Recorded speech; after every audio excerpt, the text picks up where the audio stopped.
The Washington football team is adding a big playmaker to their offense. Curtis Samuel to the Washington football team, reuniting with his pal Terry McLaurin, both of Ohio State. The Buckeyes are back together, and now Washington has two fast wide receivers who can make plays in a variety of ways, whether it's through yards after catch, catching the football at the line of scrimmage and making a play that way, speed sweeps, maybe even getting the ball in the backfield. We saw that with Curtis Samuel from Carolina. This guy is a chess piece that now you can align and you can move everywhere, whether it's in the backfield, in the slot, on the outside.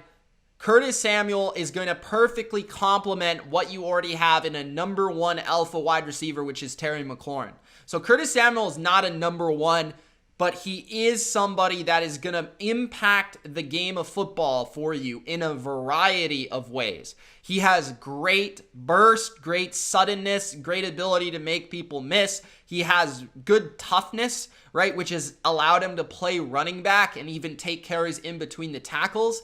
And he's just a playmaker in general, right? He's not the most refined receiver in the world, but actually, he's somebody that can separate as a route runner. So he's not like, the greatest route runner in the league, but because of his speed and because of his quickness, it allows him to get open on those routes. So Curtis Samuel is going to be a nice number two in this offense because of the ways you can use him.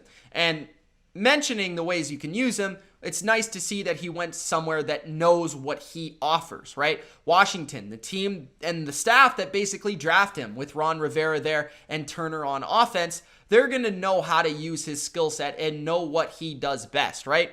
And I just feel like that is a very nice number one, number two. You have Logan Thomas at tight end, who I think is way under the radar. He is a very dynamic tight end, former quarterback, but still dynamic tight end. So you have three legitimate options in the receiving game now, as well as an Antonio Gibson out of the backfield.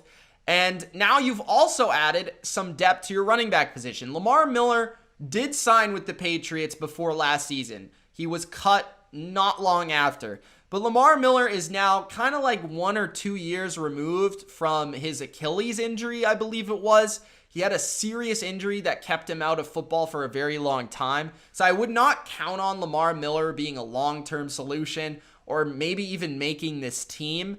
But he's somebody that has had some success at the running back position in the past. And he certainly, if he's healthy enough, can contribute and give and provide some depth to your running back room and your running back depth chart. And I think that's something that you guys needed. I think that's something behind Antonio Gibson. You don't have that many answers for the running back position. And Gibson, even in college, wasn't really known to take a lot of carries. So Lamar Miller is somebody that I think fits the system well. He used to be known for his breakaway speed, but he's a do-it-all, all-around running back, good with zone scheme specifically, and I think would fit in quite well with Washington as a third running back potentially, or just a veteran voice in the locker room that can help another younger running back grow.